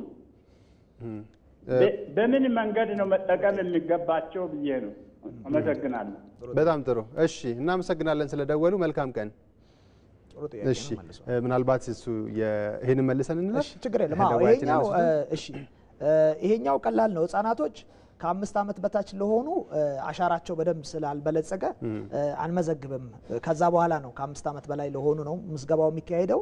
ግን ለምሳሌ ከዛ በላይ ሆነውና ስልክ ከሌላቸው ግን እርሶ ለምሳሌ ስልክ ካሎት በእርሶ ስልክ መመዝገብ ይችላሉ። ችግር የለውም። ግድ የስልክ መኖር የአንድ ሰው ስልክ እስካለ ድረስ አባት እስከሆኑ ድረስ እና እሱን እስካረጋገጡ ድረስ እሱ ችግር አይሆንም። በእርሶ ስልክ መመዝገብ ይችላሉ። ግን ከ5 ዓመት በታች የሆኑ ትንሽ ከፍ ሲሉ ነው መመዝገብ የምንጀምረው። በጣም ጥሩ። ሌላው ቀደም ብለን እንግዲህ ወደ ስልክ ከመሄዳችን በፊት ያነሳነው ጥያቄ ነበረ። በተለይ ጠቅላይ ሚኒስትር ዶክተር አብይ አህመድም ያነሱት ሀሳብ ነበረ። ያው ፋይዳን ወደ ተቋማት አገልግሎት ጋር አብሮ የማስተሳሰሩ ጉዳይ ተነስቷልና እስካሁን በፋይዳ ዲጂታል መታወቂያ ትግበራ ሂደት ውስጥ ከመመዝገቡ ባለፈ ከአገልግሎቶች ጋር የማሳሰሩ ጉዳይ ምን ያክል ተሰርቶበታል የሚለው ትልቅ ጥሩ ጥያቄ ነው። እንዳልኩ ከመጀመሪያውም የተሰራበት ስራ ነው። አሁን እንደው ፋክቱን ለመናገር ያህል ወደ 55 የሚሆኑ ተቋማት ከፋይዳ ዲጂታል አይዲ ጋር ቀጥታ ትስስር አድርገዋል ወይም ኢንተግሬት አድርገዋል። ኢንተግሬት ማድረጉ ብቻ ደግሞ አንዳንዴ በቂ አይደለም። የፖሊሲም ያስፈልጋል አይደል? ለምሳሌ አንድ ቦታ ስትሄድ ይሄንን አገልግሎት ለመስጠት ይሄንን ማቅረብ አለብህ የሚል የውስጣዊ በተቋም ደረጃ የሚደረግ ደግሞ የፖሊሲ ለውጥ ያስፈልጋል። አብዛኞቹ ይህን ተቀብለው ለምሳሌ በባንኮች ወይም ፋይናንሻል ሴክተር ብንሄድ በናሽናል ባንክ መሪነት ከአሁን በኋላ ሰዎች የባንክ አገልግሎት ሲፈልጉ ፋይዳን መጠቀም እንደሚችሉ በደንብ ተረጋግጧል። አንዱ ትልቁ አድቫንቴጅ እሱ ነው። ሁለተኛው መታወቂያ እንደ ድሮ የኛው የዲጂታል መታወቂያ ትልቁ አድቫንቴጁ ከጀርባ ብዙ መረጃ የያዘ ፋይዳ ኢንኮድ የምንለው ባይ ዘ ዌይ ለናሽናል አይዲ በጣም ዩኒክ የሆነ ቱል አለ ወይም ብሎክ አለ እንደ ኪውአር ኮድ የሚመስል እሱን በመጠቀም ማንነትን እያረጋገጡ ወዲያው አገልግሎት የመስጠት ተጀምሯል። ኦልሞስት ሁሉም ባንኮች ማለት ይቻላል። ወደ ሌላ ተቋማት ስንሄድ ውልና ማስረጃ ያው አገልግሎት በተለይ አዲስ አበባ ላይ ምናልባትም ድሬዳዋ ላይ በደንብ አገልግሎት በፋይዳ ላይ መሰረት ያደረገ አገልግሎት እየተሰጠ ይገኛል። ገቢዎች ብንሄድ ኦልሞስት ቲን ነምበር እና ፋይዳ አይዲ ዋን ኦን ዋን ማች ተደርጎ አንድ አይነት አገልግሎት እየተሰጠ ይገኛል። ቀደም እንዳልኩ ሌሎች አገልግሎቶች እንደ ታክስ ክሊራንስ የመሳሰሉት አሁን ፋይዳ ላላቸው ሰዎች እየቀለለ ይመጣል የሚል ሀሳብ አለን። ሌሎች ደግሞ ተቋማቶች የጀመርናቸው አሉ። የምዝገባ ለምሳሌ ከአዲስ አበባ ሲአርአርኤስ ጋር ሆነ ሲቪል ምዝገባ ጋር በመሆን የምዝገባ ሂደቱን እያካሄድን ነው። ከነሱ ጋርም ደግሞ በሚሰጡት አገልግሎት ላይ ደግሞ ልክ ምዝገባው ሲያልቅ እንዴት እንቀጥላለን እንላለን። ይሄ ይሄዳል። ክልሎች ላይ ከብዙ ክልሎች ላይ ይሄንን ምዝገባውን ክልሎች ትንሽ አሁን ወደ ኋላ ስለሆኑ ምዝገባ የሚያደርጉበት ሁኔታ እየተጀመረ ነው። ትምህርት ላይ እንደምታየው አሁን የትምህርት ምዝገባ ከትምህርት ሚኒስቴር ጋር በመሆን ምዝገባ እየተካሄደ ነው። ከጤና ጋርም ስራ ጀምረናል። ቴሌኮሙኒኬሽን የምታውቀው አሁን ከቴሌ ጋር በመሆን ምዝገባ እያደረግን ነው። አገልግሎት በሚሰጥበት ሰዓት ይሄ ከፋይዳ ቤዝ ያደረገ አገልግሎት እንዲሰጡ ምዝገባው እንዳለቀ እንጀምራለን። ሶ ኦልሞስት ጤና አለ። ከዚህ ደግሞ ከእርዳታ ጋርና ከተያዙ ሁማኒቴሪያን ስራ ጋር ከሚሰሩ ሰዎች ኤጀንሲዎችና የመንግስትም መንግስታዊ ካልሆኑም ተቋማቶች ጋር ይሄ ኢንቴግሬሽንና ስራ ተጀምሯል። ሶ ኦልሞስት ከዚህ ቀደም ደግሞ ሲቲዝንስ ሰርቪስ ኢሚግሬሽን ኤንድ ሲቲዝን ሰርቪስ አይሲኤስ ጋር ደግሞ በቅርብ የጋራ ስራ ለመስራት ስምምነት ላይ ተደርሷል። ሶ ኦልሞስት አብዛኛው የምትለው የመንግስት ተቋማት ትስስር ፈጥረዋል። አንዳንዶቹ አገልግሎት በፋይዳ ላይ ቤዝ አድርገው ኦልሬዲ መስጠት ጀምረዋል። አስገዳጅ ያደረጉም አሉ አይደል? ያደረጉም ይኖራሉ። አሁን እዚህ ጋር ማለት የምፈልገው ምንድነው አስገዳጅ ማድረጉና አለማድረጉ የናሽናል አይዲ የተቋሙ ውሳኔ ነው። ተቋሙ ይጠቅመኛል ወይም ለህብረተሰቡ ይጠቅመዋል ብሎ ካመነ የራሱን አስገዳጅ ህግ ያወጣና በዛ አገልግሎት ይሰጣል። ይሄ ግን እንደ ናሽናል አይዲ ግን ይሄ እኛ የምናወጣው ህግ ሳይሆን አስገዳጅነት እና በእናንተ በኩል የሚሆን አይደለም፣ ተቋሙ የሚወስነው። በጣም ጥሩ። ከአገልግሎት ጋር በተያያዘ እንግዲህ ምን ያክል አሁን ቀደም ብለው እንዳነሱልኝ እንግዲህ በርካታ ተቋማት አሉ ፋይዳን በአገልግሎታቸው ውስጥ የማካተት ስርዓት የጀመሩ ተቋማትና ምን ያክል የዜጎችን ህይወት አቅሏል ሊባል ይችላል በስካሁኑ ተሞክሮ ማለት ነው? አዎ እርግጥ ገና ነው። እንደዚህ ብሎ ለመናገር ቢከብድም ለምሳሌ ፋይናንስን ብንወስድ አንዱ አሁን ፋይዳ በመምጣቱ ትልቁ የሆነው ነገር አንዳንድ ባንኮች ሪሞት ባንክ አካውንት መፍጠር ፈቅደዋል። ሪሞት ስልህ አገልግሎት መስጫ ቦታው ጋር ሳይሄዱ ባንክ አካውንት የመክፈት እንግዲህ ኢትዮጵያ ውስጥ በአካል ባንክ ቤት ሳይሄድ ማለት ነው። ስለዚህ ዝም ብለህ ስታስበው ኢትዮጵያ ውስጥ ምናልባት 60% ኦፍ ህዝብ ባንከብል አይደለም ወይም ደግሞ የባንክ ተጠቃሚ አይደለም። አብዛኛው ይህንን ማድረግ ያልቻለው አጠገቡ ባንክ ቤት ስለሌለ ነው። ኦር ገብቷላ አገልግሎት የሚሰጥ ባንክ ብራንች ስለሌለ ሊሆን ይችላል። ይሄንን በማድረጋችን በቁጥር ባለካው ብዙ ሰዎች የዚህ ተገልጋይ መሆን እንደሚችሉ ምን መገመት አያዳግትም። ሪሞት ባንክ አካውንት ከዛ ግን ባለፈ ባንኮች ብዙ ጊዜ አካውንት ስትከፍትም ሌሎች አገልግሎትም ሲሰጡ ማንነትህን መጀመሪያ ማረጋገጥ አለባቸው አይደል? አንተ ነህ ወይ 3-4 ቦታ ወይ አካውንት ከፍተሃል ወይ መታወቂያ አንተ ነህ ወይ የሚል ብዙ የኢኬዋይሲ የምንለው ኬዋይሲ የምንለው ስርዓት አለ እና እሱ ብዙ ጊዜ ለብዙ ሰዎች አዳጋችና ጊዜ የፈጀ ፕሮሰስ ይሆናል። አሁን ግን ኢንስታንትሊ ፋይዳ በመኖሩ አሻራ ስለምንወስድና የተለያዩ መረጃዎች ስለምንይዝና ይህንን መረጃ ከባንኩ ጋር ስለምንቀያየር በፍጥነት አገልግሎት የሚያገኙበት ሁኔታ ተፈጥሯል። ሶ ይሄን ያህል ብለን በቁጥር ባልነግርህም እነዚህ አገልግሎት መሰጠት ተጀምረዋልና በቅርብ ጊዜ ፕሮባብሊ እነዚህን ቁጥሮች በደንብ አደራጅተን ሼር ማድረግ ይቻላል። አቶ ዮዳሂም በጉባኤው ላይ ሲናገሩ ይሄ ፋይዳ መተግበር 60% የሚሆነውን የአገልግሎት ሰዓት 60% ይቀንሳል የሚል ሐሳብ ጭምር ሲያነሱ በትንሹ እውነት ለመናገር በትንሹ እንዳልኩ ያው አክቲቭሊ ሜዠር አላረግ ነው እንጂ በትንሹ ይሄን ምል ምክንያቱም አብዛኛው ህዝብ ጊዜውን የሚፈጀው ማንነቱን በማረጋገጥ ነው ብዙ ዶሴ ይዞ ፎቶኮፒ በማድረግ ከአንድ ቢሮ ወደ አንድ ቢሮ በመሄድ አይደለ ይሄ ነው ብዙ ጊዜ የማንኛውም እንትን ይሄ ደግሞ ብዙ ተቋማት አገልግሎት ለማስጠት ማንነትን ማረጋገጥ ስላለባቸው ነው ይሄ ደግሞ አብዛኛው ሀገሪቷ ባወጣቸው ህግ ኮምፕላያንት መሆን ስላለባቸው ነው ይሄን የሚያደርጉት ለህብረተሰቡ ግን ይሄ አድካሚ ነገር ነው አንዳንዴ ከክፍለ ሀገር ትመጣለህ ብሩ ላይ ኖርህ ይችላል ጊዜው ላይ ኖርህ ይችላል የሲስተም መቆራረጦች ይኖራሉ ይሄንን ለማረጋገጥ የሚወስድብህ ጊዜ በራሱ በብር ሲተመን በጣም ብዙ ነው በኢኮኖሚም ደረጃ ብዙ ጫና አለው ሶ ይሄንን ማቅለሉ ትልቅ እንዳለው አቶ ዮዳሄ ትልቅ ሚና ይኖረዋል በዚህ ደረጃ እንግዲህ የዜጎችን ህይወት ያቀላል ተብሎ የሚታሰብ ትልቅ አገልግሎት መስጠት የሚችል ነገር ነው እንግዲህ ፋይዳ ዲጂታል መታወቂያ በዛ ደረጃ አሁን ህብረተሰቡ ግንዛቤ አግኝቷል ወይ ምክንያቱም በቀጣይ ጥቂት አመታት 90 ሚሊዮን ኢትዮጵያውያንን ወደዚህ ስርዓት እንዲገቡ የማድረግ እቅድ በእናንተ ፕሮግራም ተይዟልና በዛ ልክ አሁን ሰው ተገንዝቦት ፋይዳ እንደ ስሙ ፋይዳው ተገንዝቦት ወደዚህ ስርዓት ውስጥ የመግባቱ ነገር አለ ወይ ምን ያክል ነው የህዝቡ ግንዛቤ እዛ ላይስ ምን ያክል ትሰራላችሁ እናንተ ትልቅ ስራ የተሰራ ነው ሂደት ነው ማለት እንግዲህ ህዝቡን ጥቅሙን እንዲረዳ ማድረግ the best way is ሄዶ አገልግሎት አግኝቶ ሲመጣ እና ሲረካ ማየት ነው ምንም አይነት ሃሎ ይዘን ብንለፈልፍና ብንነግረው ጥቅሙን እስኪያገኝ ድረስ ወይም ቤቱ ቁጭ ብሎ አካውንት ከፍቶ ብር ማስተላለፍ እስኪችል ድረስና ህይወቱ እስኪቀልለት ድረስ ከዛ በላይ የተሻለ ምስክርነት ሊሰጥ አይችልም ህብረተሰቡ ግን ማስተማር ደግሞ ግድ ይለናል ለምን በተለያየ ደግሞ አቅጣጫ የሚመጡ ሚስኮንሴፕሽኖችና ሚስኢንፎርሜሽኖች ወይም የተሳሳቱ መረጃዎች ይታያሉ ህብረተሰቡ ላይ አንዳንዱ መንግስት መረጃዬን ወስዶ ሊከታተለኝ ነው ምንድነው ፋይዳው እሺ ያስኩት አሁን ምን ላርግበት እንትን እኮ ሲሄድ አገልግሎት ስጠኝ ስለው አላቀውም ማለኝና የሚሉ ያው ካለማወቅ የሚመጡ ገና በሂደት የሚመጡ ነገሮች አሉ ግን ጥሩ ነገሩ እንዳልኩ ከአብዛኛው ተቋማቶች ጋር አብረን ስለሰራን ክልል መውረድ ስለጀመርን አሁን በተለይ አገልግሎት ሰጪ ተቋማት በመንግስትም መንግስታዊ ያልሆኑትም በደንብ እውቀቱን ይዘዋልና የኛ ኦፍ ኮርስ የራሳችን ሚዲያ ካምፔን አለን ከዛ በተጨማሪ ግን እነዚህ ተቋማት አምባሳደሮችም እየሆኑን ነው አይ ፋይዳ ማለት እኮ ይሄ ነው ይሄን አገልግሎትና ይተም ይሰጣቸዋል የሚል የማስተማር ትልቅ ሂደት እየተካሄደ ነው በዚህ አመት ውስጥ ብዙ የኮሙኒኬሽን ስራ እየሰራን ነው ግን እንዳልኩ ኮሙኒኬሽኑ ምኑ ሄዶ ተጠቃሚው ሄዶ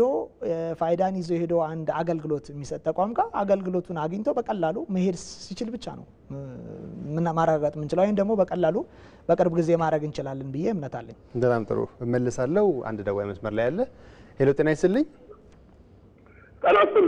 ጤና ይስጥልኝ ማንንም በልኬት ነው የሚደውሉት እንግዲህ እንግዳህንም አስፈጻሚም አንተንም እዚህ ጋር መሰግናለሁ አይዳ ፎር አፍሪካ ብለን አስራ ለቃብነት ምትኩ አፍሪካን አትንኩ ፍራንክ ያደካችሁ ምታልኩ አላለም እንግዲህ ፓን አፍሪካን ውስጥ ለተቀላቀሉን ይሄን ደግሞ ከኛ እንቅስቃሴ ጋር ስለሚሄድ እንግዲህ ፋይዳው ለአፍሪካ በጣም ጠቃሚ እንደሆኑ ሰምተናል እያየን ነው ምክንያቱም አሁን የአይ ዘመን እንዳለን እናውቃለን ኤአይ እንግዲህ አርቲፊሻል ኢንተለጀንስ ነው ለኔ ያመቻቻል በዚህ እንደኔ ግንዛቤ ይሄ ነፃ ፓስፖርት ከዚህ ወደ ደቡብ አፍሪካ አንድ እንቅስቃሴ ነበረ አስራ አለቃ ትንሽ ድምጾት ጥራት የለው ምናልባት ቴሌቪዥን አጠገቦት ተከፍተው ከሆነ ይዝጉትና ይቀጥሉ የለም ውጭ ነኝ እሺ አሁን ይሰማል ይቀጥሉ እስቲ እሺ እና ነፃ ፍሪ ቪዛ የሚባል ነገር አለና ለዛም እንቅስቃሴ አመቻች ነው ብዬ አስባለሁ ኢትዮጵያ ደግሞ የአፍሪካ ህብረት መቀመጫ እንደገና ፓን አፍሪካኒዝም መስራች እንደመሆኗ ይሄ ግን መጀመሪያ ተጠራሽነቱ እንዴት እየሄደ ነው ብለው ለእንግዳ የሚጠይቀው ለምሳሌ ኤአይ ይሄን አርቲፊሻል ኢንተለጀንስ ብቻ ሳይሆን ይሄንን አይዲ ስንጠቀም እንግዲህ ሪሞት ኤሪያ ገጠር አካባቢ ያለው ሰው ምናልባት ተደራሽ ካልሆነ አሰልጥናቸዋል ወይ አሻራ ለመስጠት ኔትወርክ ያስፈልጋል ሁሉም ነገር ለማድረግ ከኔትወርክ የተገናኘ ነው እና ገጠር አካባቢ ያለ ማህበረሰብ ላይ አዌርነስ ከመፍጠር ክልሎች ላይ እንደ ትግራይ እንደ አማራ እንደ ጋምቤላ የተለያየ ነው ይችላል እዛ ላይ ምን ያህል ስራ እየተሰራ ነው በተረፈ ማህበረሰቡ ላይ አሁንም ግንዛቤ የለው ምንድን ነው ጀርባው ላይ ኮድ አለች መታወቂያ አድርገህ ለሆነ ግልጋሎት ስትሄድ አንዳንዱ የሚያውቁት ጀርባዋ ፕሪንት አትደረግም ኮር ስለሆነች የፊት ለፊቱን ብቻ ነው የምናደርገው እያሉ ሲሰጡ ያለውና ይሄ እውነት ነው። የመጀመሪያ ፎቶግራፍ ያለውን ፕሪንት አድርጎ ለሌላ አገልግሎት ሲሰጥ ጀርባ ደግሞ ኮድ ያለችበት አለ። እሷ ምስጢር ሆና የምትያዝበት ነገር አለ የሚባል እሰማለሁ። ይህ በእናንተ በኩል አዌርነስ ተፈጥሯል ወይ? በጀርባና በፊት ያለው ነገር እንዴት ይያያዛል? አሁን የምጠይቁት ተደራሽነት አንጻር ክልሎች ላይ ምን ያህል ተደራሽ ሆኗል? ለቀጣይ አቺቭ እናደርጋለን 90 ሚሊዮን ምናምን ስንል እነዛ መጀመሪያ ኔትወርክ አክሰስ መኖር አለበት ብዬ ስለማስብ እንግዲህ ከየት አንግል ያውታል። ድሮ ስማርትፎን ብቻ ነበር የሚታሰበው። ማኑዋልም ላይ ያለ ማኑዋል ስልክ ይዘህ አይዲ ሊመጣ ይችላል። ፕሪንት አድርገህ አንድ በወረቀት ሁለት በስልክ ሶስት የሚባላል። ይህም ግንዛቤ በጣም አልተሰረጸም። እዚህ ላይ እንዴት እየተሰራ ነው የሚለውን ሀሳብ እንዲሰጡና አመሰግናለሁ። በጣም እናመሰግናለን አስር አለቃ ስለደወሉ። መልካም ቀን ይሁንልዎት። እንግዲህ የአስር አለቃ ደዋያችን ያነሱት አንድ ሀሳብ አለ። በተለይ ከቅድሙ ጋር ይያያዛል ተደራሽነት ጋር ነው የቅድ በእርግጥም እሱንም እናንሳው። እንደው በተለይ ከተደራሽነት ጋር ተገናኘ ከዚህ ከከተሞች አካባቢ ካለው አገልግሎት ወይ ከምዝገባ ባለፈ እንደው ገጠሩን አካባቢ ተደራሽ የማድረጉ ነገር ምን ያክል ታስቦ ባይ ዘ ወይ የዚህም መርሃ ግብር ያዲ ፎር አፍሪካ ብለም የተነሳ ጉዳይ ነው። ያው አብዛኛው አፍሪካ ሀገር ብንሄድ የኢትዮጵያ አይነት መልክና ቅርጽ አለው። አብዛኛው ህዝብ ገጠር ነው ያለው፣ አብዛኛው ህዝብ ግብርና ላይ ነው ያለው። ቅድም ከተነሳው ጋር አንድ መመለስ ፈልገው ኢንተርኔት በተመለከተ ለምሳሌ ምዝገባ ስንል ምዝገባው የሚካሄደው በኢንተርኔት አይደለም። ከኢንተርኔት ፍሪ ወይም ዲቫይሱ ላይ ነው የሚካሄደው። ሶ መዝጋቢ ልጆች ይመጡና ገጠር ላይ ልክ ዲቫይሱ የሰለጠኑ ልጆች ከመጡ ቁጭ ይሉና ሲመዘግቡ ከኢንተርኔት ጋር ከምንም ጋር ይገናኙ።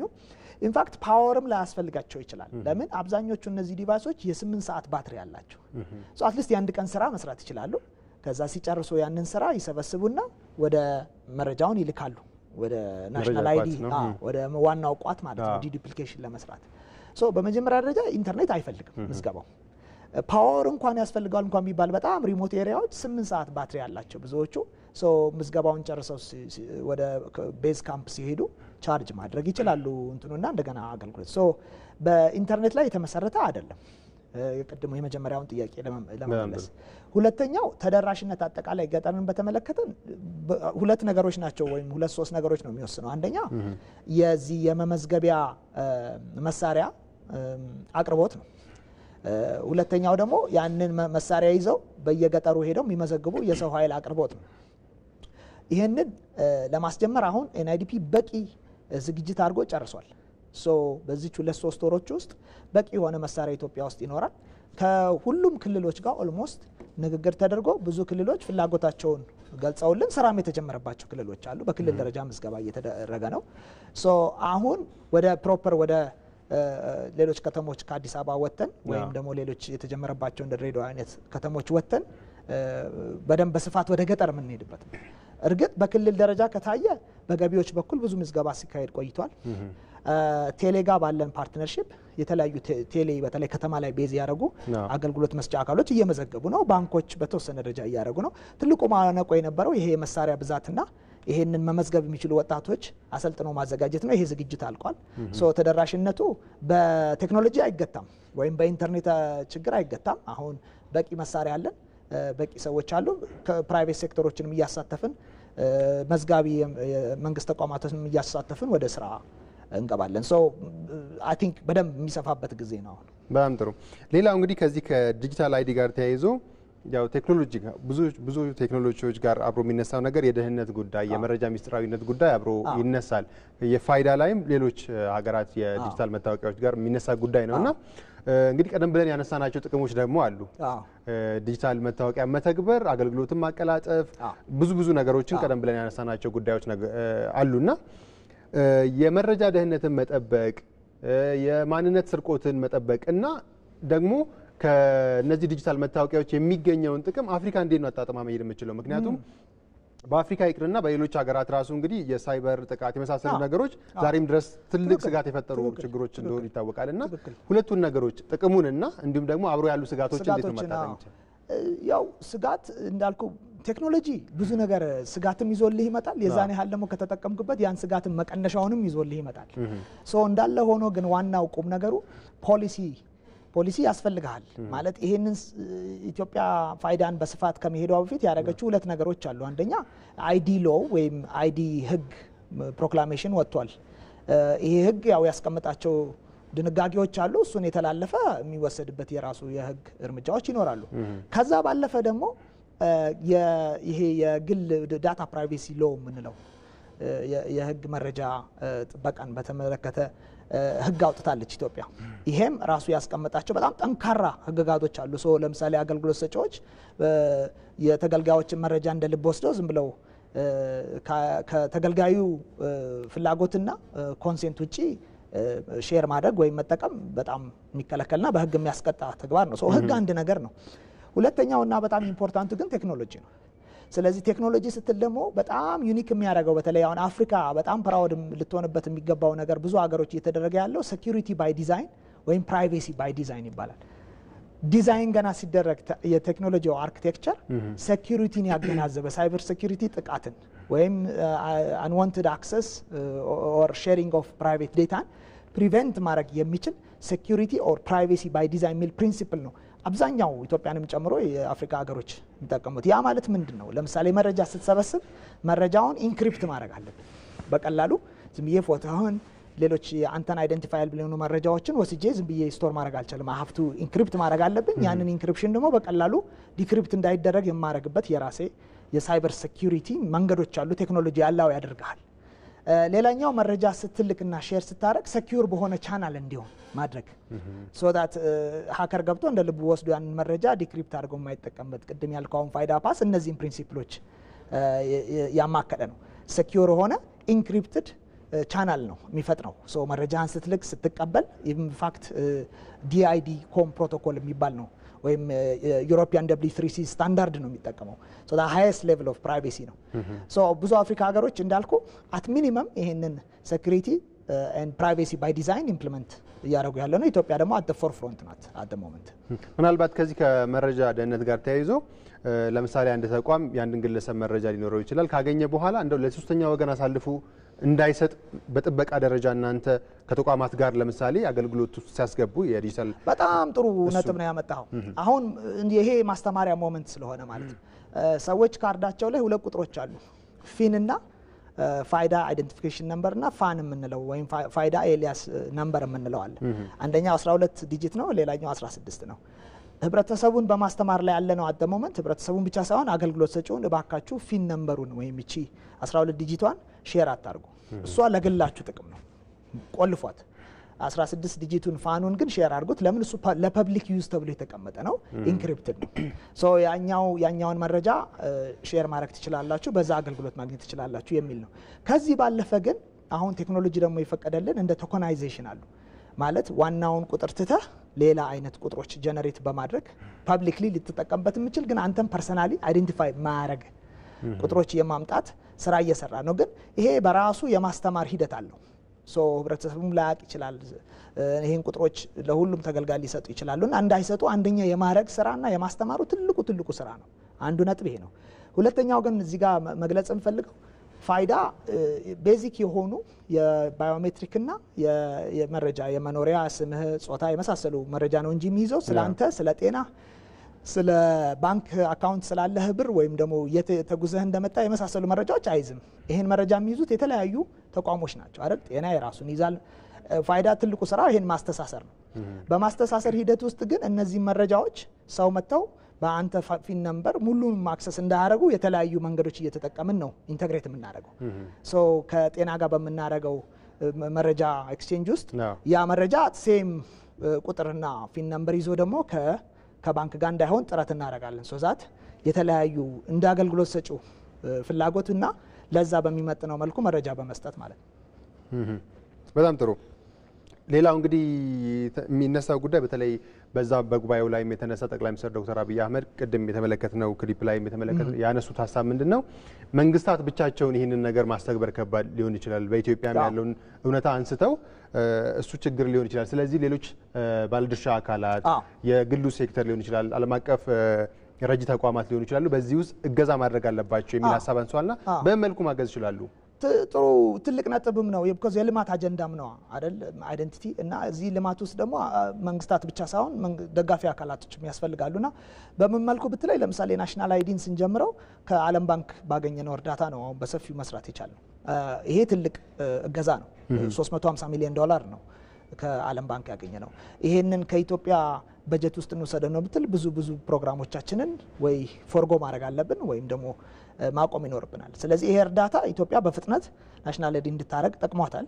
ግን ሌሎች ተቋማቶችም አሉ። ለምሳሌ ቅድም ያልኩን ሳይበር ሴኩሪቲውን አሹር በማድረግ ፖሊሲዎችን በመቅረጽ ተቋማቶችን በማስተማር ሚዲያውን ኢንጌጅ በማድረግ ሶሻል ሚዲያ ላይ ያሉ አክቲቪስቶች የዚህን ጥቅም እንዲያስተምሩ የማድረግ እነዚህ ብዙ ድጋፍ ሊሰጡ የሚችሏቸው ብዙ አቬኒዎች አሉ። ከፖሊሲ ጀምሮ እስከ ቴክኖሎጂ እስከ ኮሚኒኬሽን የመሳሰሉትን ብዙ አጋር ተቋሞች መርዳትም አለባቸውም። አሁን ባለው ድጋፍ ብቻ ናሽናል አይዲም የምንለውን ጎል ሊመታ አይችልም። አንዱ እሱ ነው። ሁለተኛውና በጣም ጥሩ ነጥብ ግን ፐብሊክ ፕራይቬት ፓርትነርሺፕ ደግሞ ያስፈልጋል። ቴክኖሎጂ ፕሮቫይደሮች አሉ፣ ኦልሬዲ ሶሉሽኑ አላቸው። እኛ ደግሞ እንደ ሀገር ላይኖረን ይችላል ያንን ቴክኖሎጂ ለመግዛት። ግን አንድ ላይ በመቀናጀት እነዚህን ሲስተሞች ማልማት የሚቻልበትም ሁኔታዎች አሉ። ለምሳሌ ፋይዳ ፓስ ላይ አንድ የሞከርነው ይሄንን ነው። ፐብሊክ ፕራይቬት ፓርትነርሺፕ ተጠቅሞ ከተለያዩ አጋር አካላት ጋር እንደ ቪዛ፣ እንደ ኮኦፐሬቲቭ ባንክ ኦፍ አሜሪካ፣ ኮኦፐሬቲቭ ባንክ ኦፍ ኦሮሚያ የመሳሰሉት ጋር አብሮ በመስራት እንደዚህ ሲስተሞችን የማልማት እነዚህ አዲሽናል የምንላቸውን ሰርቪሶች በጋራ የመሄድም ኦፖርቹኒቲዎች መኖር አለበት። ለምን ፋውንዴሽኑን መንግስት ሊችለው ይችላል፣ እንደ ወርልድ ባንክ ሊያግዙ ይችላሉ። ቀጥሎ ለሚመጡ ግን አገልግሎቶች መሆኑ ፕሮዳክቶች እንደዚህ አይነት ፐብሊክ ፕራይቬት ፓርትነርሺፖችን በጣም ወሳኝ ናቸው። ምናልባት በዚህ ሂደት ውስጥ የሌሎች ሀገራትን ልምድ የመቃኘቱ ነገር ነበረ። በሌሎች ሀገራት ይህን ሲተገብሩ ከግሉ ሴክተር ጋር ከሌሎች አካላት ጋር አብረው የሰሩበትን ምናልባት ቀደም ብለን ካነሳ ነው ከደህንነት ጉዳይ ጋርም አያይዘው ምናልባት የሌሎች ሀገራትን ልምድ የመቃኘቱ ነገር ነበረ። አዎ በተወሰነ መልኩ በተለይ ከኢትዮጵያ ከተነሳን ያው የኢትዮጵያን ፋይዳን ስርዓት ስንጀምር ትልቁ ቤዝ ያደረግነው የህንድን በተለይ ኤክስፒሪየንስ ነው። ህንድ 1.2 1.5 ቢሊዮን የሚገመት ህዝብ ዲጂታል አይዲ መስጠት ችላለች። ያ ብቻ ሳይሆን ከዛ ቀጥሎ በሚመጣው አገልግሎቶች ላይ ደግሞ የዚህ ኢኬዋይሲ ኖው ዮር ከስተመር አይነት አገልግሎቶች መንግስት በሚሰጣቸው የእርዳታ አገልግሎቶች ላይ እንዴት ነው አብረው የሚሰሩት የሚለውን በደንብ ብዙ የልምድ መቀየር አድርገናል። ይሄ በሚሆንበት ጊዜ ከነሱ ጋር የተማርነው ነገር ለምሳሌ ፋይናንሻል ሴክተር በጣም ኢምፖርታንት እንደሆነ ይሄን ለማስፈጸም ደግሞ ከነሱ ጋር የሚደረጉ የተለያዩ ትብብሮች እንደሚያስፈልጉ ህግ በሚያወጣበት ጊዜ አገልግሎት ሰጪ ተቋሞች የራሳቸው ትሩ ዴር አሶሲዬሽን በተለያዩ መልኩ ለምሳሌ ባንከርስ አሶሲዬሽን እነዚህ ነገሮች ፕሮሞት ማድረግ የሚችሉበት ልምዶችን ወስደናል። ከፊሊፒንስ ብዙ ነገር ተምረናል። ባጭር ጊዜ በ2 ዓመት ወደ 90 ሚሊዮን የመዘገበች ሀገር ናት። እንዴት ነው ምዝገባውን ያካሄዱት? ለምንድን ነው የፈጠነው? ምን አይነት ፓርትነርሺፖች የግል ሴክተሩ እንዴት ነው የተሳተፈው የሚል ወስደናል። ለምሳሌ አሁን ምዝገባው ሂደት ላይ የግል ሴክተር ይገባል ኢትዮጵያ ላይ ከዛ ልምድ ወስደን ማለት ነው። መንግስት ብቻ አይደለም ምዝገባውን የሚያደርገው። ለየት የሚያደርገው የዚህ የምዝገባ ሂደት አሁን ያወጣናቸው ጨረታዎች አሉ። የግል ሴክተሮች ምዝገባውን የሚያካሂዱበት ሁኔታ ይፈጠራል። በጣም ጥሩ።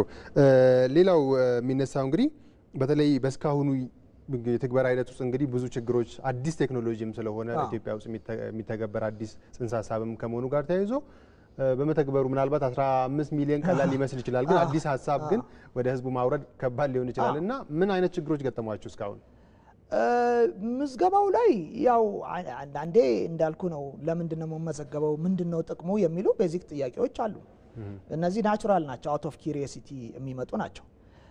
ከዛ ግን ደግሞ ያየናቸው ነገሮች ለምሳሌ ሰዎች ግን አንዳንድ ጣቢያ ሄዱና ይመዘገቡና ሌላ ጣቢያ ሄደው ይመዘገባሉ። አንዳንዱ ያው ቶሎ ካንዱ ይደርሰኛል በሚል ግምት ነው። አንዳንዱ ግን ከምርም ደግሞ ማንነቱን ለመደበቅ የሚያደርግበት ሁኔታ አለ። በዚህ ሂደት ውስጥ ያየናቸው ለምሳሌ ሰዎች እነዚህን መረጃዎች የተለያየ ስምና የተለያየ ጾታ ወይ አድራሻ ሰጥተው ያገኘንበት ሁኔታ አለ። ኖርማል የመታወቂያ ሂደት መስሏቸው እዚህኛው ሌላ መታወቂያ አውጥቼ ሌላ ቦታ አረጋለሁ በሚል ማለት ነው። እነዚህ ቤዚክ ያየናቸው ችግሮች ናቸው። ከዛ በተጨማሪ ግን ያው ምዝገባውን ብለ ስለጠየቀኝ ነው። ምዝገባን በተመለከተ ያው አብዛኛው ከመሳሪያ አጠቃቀም ጋር ከእውቀት ጋር የተያዙ አንዳንድ ችግሮች አሉ እንጂ ሞሮለስ አቶ ዳዊት ይቅርታ መስመር ላይ አቶ አቤኔዘርን አግኝተናቸዋል። ከዛ ከስካይላይት ከአይዲያ ፎር አፍሪካ በሚካሄድበት መድረክ ማለት ነው። ከሳቸው ጋር ደግሞ ቆይታ እናደርጋለን። ጤና ይስጥልኝ አቶ አቤኔዘር እንደምን አሉ? እንኳን ወደ ዳጉ በሰላም መጡ። በቅድሚያ እንግዲህ የአይዲ ፎር አፍሪካ ሰሞኑን በአዲስ አበባ ሲካሄድ ቆይቷልና እስካሁን ጉባኤውን ኢትዮጵያ በምን መልኩ ስታዘጋጅ ነበረ? ምናልባት ከታሰቡ ወይም ደግሞ ከታለሙ ግቦችም አንጻር ጉባኤው ምን ያክል ስኬታማ ነው ሊባል ይችላል? ያው የአይዲ ፎር አፍሪካ ጉባኤ ከማክሰኞ ነው የተከፈተው። ያው ጠቅላይ ሚኒስትሩ በተገኙበት ከመክፈቻው በኋላ የተለያዩ ከ52 ሰዓት በላይ ፈጁ የተለያዩ ሲምፖዚየሞች፣ ፓናል ሴሽኖች በዲጂታል መታወቂያ አተገባበር ዙሪያ ከዓለም አቀፍ የተወጣጡ የተለያዩ ኤክስፐርቶች በፖሊሲ በህግ ማዕቀፍ በቴክኖሎጂ እንደውም በሳይበር ሴኩሪቲ በኩል የተለያዩ ልምዶችን አካፍለዋል። ከ2200 በላይ ተሳታፊዎች የተሳተፉበት ከ120 በላይ ዓለም አቀፍ የቴክኖሎጂ በአይደንቲቲ ኢኮሲስተም ግንባታ ዙሪያ ዓለም አቀፍ የቴክኖሎጂ አቅራቢዎች ሌተስት የሚባለውን ቴክኖሎጂ ይዘው ፕሮዳክቶቻቸውን ያቀረቡበት ጉባኤ ነበረ። ጉባኤው ዛሬ የመጨረሻውን ማጠናቀቂያ ያደርጋል። በአጠቃላይ ግን በጣም ብዙ ልምድ ልውውጦች ተደርገዋል። ብዙ ከኢትዮጵያም የተወጣጡ የተለያዩ የመንግስት ተቋማት ተሳትፈውበታል። እነሱም ደግሞ በዲጂታል መታወቂያ አተገባበር ዙሪያ ከነዚህ ኤክስፐርቶች ሰፋ ያለ ልምድ ተለዋውጠውበታል። ስለዚህ በአጠቃላይ ጉባኤው በጣም በስኬት ነው ያለቀው። ትላንትና ማታ ደግሞ ኢትዮጵያ ባዘጋጀችው የምስጋና እራት ግብዣ ላይም ጥሩ የሆነ ጊዜ እንግዶቹ አሳልፈዋል። ከጉባኤው ባለፈ ራሱ የኢትዮጵያን የቱሪዝም ኢኮኖሚ ራሱ ኮንትሪቢዩት ያደረገ ጉባኤ ነው። የተለያዩ ከአዲስ አበባና ከአዲስ አበባ ውጭ የሚገኙ የተለያዩ ዴስቲኔሽኖችን ታዳሚዎች ለአይዲ ፎር አፍሪካ ታዳሚዎች በተዘጋጀ ልዩ ፓኬጅ ታዳሚዎችም አሁን ከጉባኤው በኋላ የተለያዩ ፓኬጆችን ቡክ እያደረጉ ይገኛሉ። ስለዚህ በአጠቃላይ ጉባኤው ኢትዮጵያ ያላትን የኮንፈረንስ ሆስት የማድረግ ካፓሲቲ በደንብ ያሳየ እና በጥሩ ሁኔታ የተገበረ ጉባኤ ነው ማለት እንችላለን። ምናልባት ቀደም ብለን እዚህ ስቱዲዮም ከአቶ ዳዊት ጋር የተለያዩ ሀሳቦችን እያነሳን ውይይት እያደረግን ነበር ቆይታ ያደረግነውና በጉባኤው ምናልባት ኢትዮጵያ አሁን የፋይዳ ዲጂታል መታወቂያን በመተግበር ሂደት ላይ ትገኛለችና እንደ ልምድ ለሌሎች የአፍሪካ ሀገራት ወይም ለሌላው ዓለም ያጋራችሁ ነገር አለ ወይም ደግሞ ምን ነበሩ እንደ ልምድ ያጋራቻቸው ጉዳዮች? አዎ ኢትዮጵያ በስፋት አንደኛውም አይዲ ፎር አፍሪካ ጉባኤ ኢትዮጵያ እንዲደረግ የተደረገበት አንደኛው ዋንኛ ምክንያት የዚህ የዲጂታል መታወቂያ አተገባበር በመንግስት ደረጃ ለዲጂታል ኢትዮጵያ 2025 ስትራቴጂ አስቻይ ከሆኑት ኢኔብለርስ ከምንላቸው አንዱ ዲጂታል መታወቂያ በመሆኑ ትልቅ ትኩረት ተሰጥቶበት በሰራቱ በ3 አመት ውስጥ በጣም ባጭር ጊዜ ሲስተሞችን ተገንብተው የህግ ማዕቀፍ ተካቶ እንዲሁም እስከ 15 ሚሊዮን የሚደርሱ ዜጎች ዲጂታል መታወቂያ ባጭር ጊዜ መያዛቸው የጉባኤውን ትኩረት ወደ ኢትዮጵያ አስቧል ማለት ነው። ከዚህም ማስታኮ ኢትዮጵያ ለብቻዋ እንደ አገር በሲቪል ሰርቪስ ዙሪያ ከሲስተሞችን ከማስተሳሰር አኳያና የምዝገባንና የአገልግሎት አሰጣጥን ጎን ለጎን አድርጋ እንደ መንቀሳቀሷ እሱ ትልቅ ማሳያ ሆኗል። አሁን ብዙ ሀገራት ላይ የዲጂታል መታወቂያ አተገባበር ላይ መጀመሪያ ላይ በጣም ትኩረት የሚሰጠው ምዝገባ ላይ ነው። ግን ምዝገባ የመጀመሪያው ስቴፕ ነው። ሰዎች ከተመዘገቡ በኋላ መታወቂያውን አገልግሎት ላይ ማዋል ያስፈልጋል። ለዚህ ደግሞ ቅንጅታዊ የሆነ በተቋማት በኩል ቅንጅታዊ የሆነ አሰራር ያስፈልጋል። ሲስተምን ከተቋማት ጋር ማስተሳሰር ያስፈልጋል። ስለዚህ የዲጂታል መሰረተ ልማት ግንባታ በጣም ዋነኛ በመሆኑ ኢትዮጵያ ደግሞ ይህንን ኦልሬዲ ከ52 ተቋማት ጋር አስተሳስራ ዩዝ ኬስ የምንላቸው ተቋማት ጋር አስተሳስራ አገልግሎት እንዲሰጥ ማድረጓ በአጭር ጊዜ በጣም ትኩረት ስቧል ማለት ነው። ስለዚህ ትላንትና ከማክሰኞ ቀን ከመክፈቻው በኋላ የብሔራዊ መታወቂያ ፕሮግራም ዋና ስራ አስፈጻሚ አቶ ዳሄ አርያ ስላሴ ሞዴሬት ያደረጉት አንድ አይኦን ኢትዮጵያ የሚባል ፓናል ዲስካሽን ነበር። በዚህ ፓናል ዲስካሽን ላይ ይህንን ተሞክሮ አካፍላለች። ከዛ ውጪ በሳይበር ሴኩሪቲም እንዲሁም በህግ ማዕቀፍ ዙሪያ ከተቋሙ የተወጣጡ ኃላፊዎች የተለያዩ ሴሽኖች ላይ ልምዳቸውን አካፍለዋል። ስለዚህ ኢትዮጵያ በደንብ እንደ ሀገር ከአፍሪካ ውስጥ በደንብ የዲጂታል መታወቂያ ትግበራን በጥሩ ሁኔታ እያካሄደች ሀገር መሆኗን ታዳሚዎችም ያንን አይተዋል ማለት ነው። ጥሩ። አቶ አቤኔዘር እንደው የመጨረሻ ጥያቄ ላድርግና ዛሬ በፍጻሜው ወይም ደግሞ ማጠቃለያ ቀን ላይ እንደመገኘታችን ዛሬ ላይ የሚጠበቁ ሁነቶች ምንድን ናቸው? ያው ዛሬ እንግዲህ የመጨረሻ የተወሰኑ የልምድ ልውውጥ ሴሽኖች እና ወርክሾፖች እየተካሄዱ ነው። 4 ወርክሾፖች እየተካሄዱ ይገኛሉ። ከዛ በኋላ ከግማሽ ቀን በኋላ ጉባኤውን ኦፊሻሊ የሚዘጋ ይሆናል ማለት ነው። እንግዲህ ከ4 ቀን ሙሉ የተለያዩ ልምድ ልውውጦች የተደረጉበት ጉባኤ እንደመሆኑ ሰዎች ከዚህ በኋላ እዚህ ጋር የመሰረቱትን የኔትወርክ እና የተለዋወጡትን ልምድ ደግሞ ሄደው የሚተገብሩበትን አግባብ ወደ መጨረሻ ላይ የሚያመቻች ፕላትፎርም ክሬት ተደርጎ በዛ መሰረት ጉባኤውን የሚጠናቀቅ ይሆናል ማለት ነው።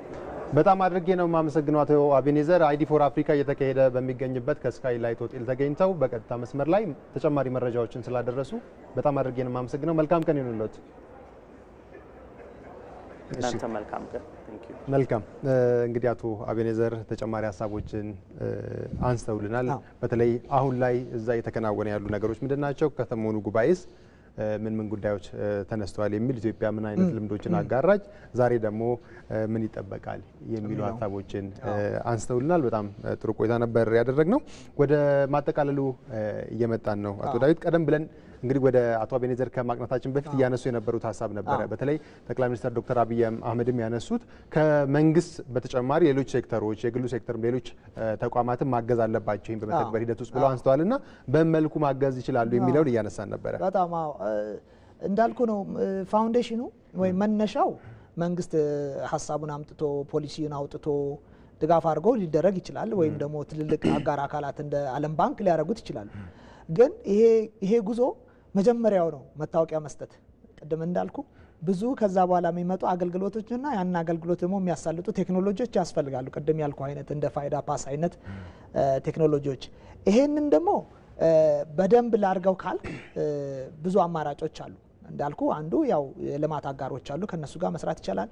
ሌላው ግን በጣም አሁን በኢትዮጵያ በብዛት እየተሞከረ ያለው ለምሳሌ ፓስፖርት ላይ ያየነው እንትን ቴክኖሎጂ ይዘው የሚመጡ አካላቶች፣ መዋለ ንዋይ ይዘው የሚመጡ ሌሎች አካላቶች ካሉ መንግስት ደግሞ ፖሊሲውን፣ ሪሶርሱን፣ ሌሎች የመሳሰሉ ነገሮችን ይዞ አንድ ላይ በመሆን አዳዲስ ፕሮዳክቶች፣ አዳዲስ አገልግሎቶችን የማውጣት ልምድ ኢትዮጵያ ውስጥ አሁን በደንብ እየተካሄደበት ነው። በፋይዳም የምናስበው ወደፊት ይሄ ፐብሊክ ፕራይቬት ፓርትነርሺፕ ይቀጥላል ብለን ነው የምናስበው። ምክንያቱም አንዴ ከተጀመረ የማይቆም ጉዞ ነው። ተገልጋዩም ደግሞ ሞር እየጠየቀን ነው የሚሄደው። ይሄ ባደገ ቁጥር ደግሞ 3 ነገሮች አሉ። አንደኛ የኢንፍራስትራክቸር ቤዚክ ቅድም የተነሱ የኢንተርኔት፣ የስቶሬጅ ምናምን ብዙ ጥያቄ አብሮ ያድጋል። ዲጂታል ኢኮኖሚ ሲያድግ እነዚህን ደግሞ ቶሎ መንግስት እንደ መንገድና እንደ ውሃ ነው ቶሎ ቴክኖሎጂ ነው ፍጥነቱ ከዛ የባሰ ነውና ይሄንን ቶሎ ለማድረግ አገሪቱ አቅም ላይ ኖራት ይችላል። ይሄንን በሌሎች በጎደለ እየተተካ አብሮ የሚካሄድበት አንድ እንትን ያስፈልጋል። ሁለተኛ ቀደም ያልከው የሳይበር ሴኩሪቲ ጥቃቶች የመሳሰሉ እንደዚህ እንትኖች ልምድ ያላቸው ሀገሮች አሉ፣ ቴክኖሎጂዎች አሉ። እነሱን አትሊስት ኢትዮጵያ እዛ ደረጃ እስክደርስ ድረስ ከነሱ የመማር ከነሱ እነዚህን ሀሳቦች መውሰድ ጥሩ የምንላቸውን ወደ ኢትዮጵያ ማምጣት ግድ ነው። ሶስተኛውና በጣም ደግሞ ኢምፖርታንቱ ቅድም ያልኩት ኢትዮጵያ ያጋራችሁ ከምለው ነገር የሀገር አቀፍ ካፓሲቲ አቅም መገንባት ግድ ነው። ውስጣዊ አቅም እንዳልኩ አሁን ኢትዮጵያ ይሄን 15 ሚሊዮን ስትገነባ ኦልሞስት በውስጣዊ አቅም ነው የተሰራው። ምዝገባ ብትል ቴክኖሎጂውን ኮዱን ከመጻፍ እስከ ፋይዳይን ኮድ የመሳሰሉ ዩኒክ ቴክኖሎጂዎችን እስከ ማውጣት ከዛ ኮሚኒኬሽኑን ብትል እነዚህ ጠቅላላ ፓኬጆች በሀገር አቀፍና በሀገር ልጆች በሀገር ወጣቶች የተሰራ ነው። ይሄ አቅም ነው። ይሄ አቅም በአፍሪካ ሀገር ሄዶ አገልግሎት መስጠት ይችላልም። ኦልሬዲ ጥያቄም እየቀረበልን ነው። አንዱ ትልቁ ከአቶ ዮዳሄ ጋር እያስተናገድን ያልናቸው ጥያቄዎች አት ሞመንት ከተለያየ ሀገሮች እንዴት ነው የምታግዙን የሚሉ ገቨርንመንት ቱ ገቨርንመንት ወይም G2G ፓርትነርሺፕ እንዴት እንጀምር የሚል ነው እና እነዚህ በጣም ወሳኝ ነገሮች ናቸው ቀደም ካሉትና G2G ፕራይቬት ፐብሊኩም አብሮ መሄድ አለበት የሚል እንትን አለኝ። ይሄን ነገር በደንብ በአህጉር ደረጃ ለማስፋፋት በጣም ጥሩ። ሌላው እንግዲህ ኢትዮጵያ እንደ ሀገር የያዘችው ስትራቴጂ አለች እንደፈችው ይሄ የዲጂታል ኢትዮጵያ 2025 የሚባለውና የዛ አንድም አካል ነውና ምናልባት ብዙ ነገር ወደ ዲጂታል ዓለም ይቀየራል ተብሎ ይታሰባል አሁን ካለነው ስርዓትና ይሄን ወደ ዲጂታል ትራንስፎርሜሽን የሚደረገውን ሂደት በማገዝ ረገድ ፋይዳ ዲጂታል መታወቂያ ምን ያክል ነው አበርክቶ ሊባል ይችላል? በጣም ትልቅ ፒላር ነው። ያው አንዱ ፒላር አይደንቲቲ ነው፣ ሌላው ፋይናንስ ነው፣ ሌሎች እንደዚህ ደግሞ የኢንፍራስትራክቸር የሳይበር ሴኩሪቲ ምናምን እያሉ ደግሞ የራሱ ፒላር አለው። እነዚህ ፒላሮች ሳይኖሩ ወይም እነዚህ ማገሮች ሳይኖሩ ዲጂታል ትራንስፎርሜሽን አይታሰብም። አንዱ ቁልፉ ዲጂታል አይዲ ነው። ዲጂታል አይዲ መታወቂያ ነው። መታወቂያ በሌለበት እና ህብረተሰብህን ማላወክበት ከዚህ ቀደም ክቡር ጠቅላይ ሚኒስትሩ የሚሉ ነበር ታርጋ ያስፈልገናል። መኪና ታርጋ እንዳለ ሁሉ መለያ ያስፈልገዋል። ሰው መለያውን ሳንሰጠው ምኑን አገልግሎት እንዴት ነው የምንሰጠው? ለሀገሪቷ የሚጠቅም ነገር አክቲቪቲ ላይ ይሳተፍ አይሳተፍ እንዴት ነው እነዚህ ነገሮች የምናደርገው ይባላልና አይደንቲቲ በተለይ ዲጂታል አይደንቲቲ በጣም ቁልፍ ነው። እሱ ላይ የተመሰረቱ ብዙ ነገሮች ማድረግ ስለሚቻል የመጀመሪያውና ፋውንዴሽኑ ነው ማለት ይቻላል። በጣም ጥሩ እንግዲህ ካለን ሰዓት አንፃር ውይይታችን እዚህ ላይ እንቋጫለን። አቶ ዳዊት ሙሉጌታ በዲጂታል መታወቂያ ከፍተኛ አማካሪ በጣም አድርጌ ነው የማመሰግነው ለአነሳሁት ጥያቄ ምላሽ ማብራሪያ ጭምር ስለሰጡኝ። እኔም አመሰግናለሁ። በጣም አመሰግናለሁ። ክቡራትና ክቡራን ውድ ተመልካዮቻችን ዳጉ የቀጥታ ስርጭትን ስትከታተሉ ስለነበራችሁ በጣም አድርገን እናመሰግናለን። አይዲ ፎር አፍሪካ ጉባኤን አስመልክተን ውይይት እያደረግን ቆይታ አድርገናል። እናንተም በያላችሁበት ሆናችሁ አብራችሁን ቆይታ ስላደረጋችሁ እንዲሁም እየደወላችሁ ጭምር ስለተሳተፋችሁና ስለተጠየቃችሁ በጣም አድርገን ነው የምናመሰግነው። በሌላ ዳጉ ዳግም እስከምንገናኝ በያላችሁበት ጤና ይስጥልኝ።